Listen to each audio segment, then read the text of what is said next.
جب اپنوں میں غدار اور مکار منافق پیدا ہو جائیں تو میدان میں کھڑا شیر بھی کتوں سے ہار جاتا ہے۔ اپنی زندگی کو اتنا فضول مت بناؤ کہ تمہاری زندگی کے فیصلے دوسرے لوگ کرنا شروع کر دیں۔ وقت گزر ہی جاتا ہے، آج جو غم یا تکلیف ہے کل اس کی جگہ کوئی خوشی ہوگی۔ غم کے بوجھ تلے خود کو نڈال نہ کریں، ثابت قدم رہیں، اللہ تعالیٰ آسانیاں پیدا کر دیتا ہے۔ باوضو رہنے سے رزق اور عمر میں اضافہ ہوتا ہے۔ کھانے کے برتن کو انگلیوں سے صاف کرنے سے رزق بڑھتا ہے۔ 3 خوبیاں ایسی ہیں جو صرف ایک اچھے مرد میں ہی پائی جاتی ہیں۔ نمبر 1، اپنی بیوی کو پردے میں رکھ کر اس کی عزت و آبرو کی حفاظت کرے۔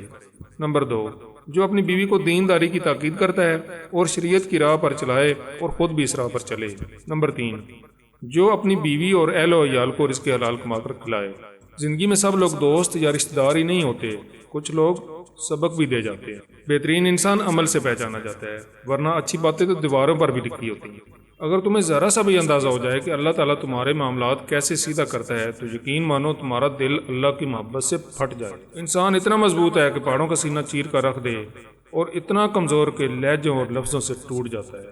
اللہ نہ تمہاری صورت کو دیکھتا ہے اور نہ تمہارے اعمال کو، وہ تمہارے دل کو دیکھتا ہے۔ زندگی میں ایک بات میں نے سیکھی ہے کہ جب تک آپ ایک پہیلی ایک تجسس بنے رہیں گے آپ لوگوں کے لیے اہم رہیں گے۔ جہاں آپ نے کسی کو اپنا سمجھ کے اپنا آپ اس کے آگے کھول دیا آپ ایک فالتو اور غیر اہم انسان بن کر رہ جائیں گے۔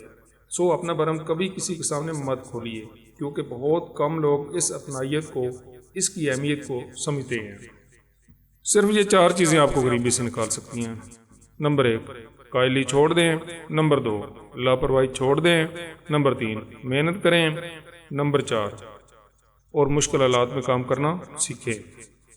اپنے درد میں گم نہ ہوں، جان لیں کہ ایک دن آپ کا درد آپ کا علاج بنے گا۔ اللہ حافظ۔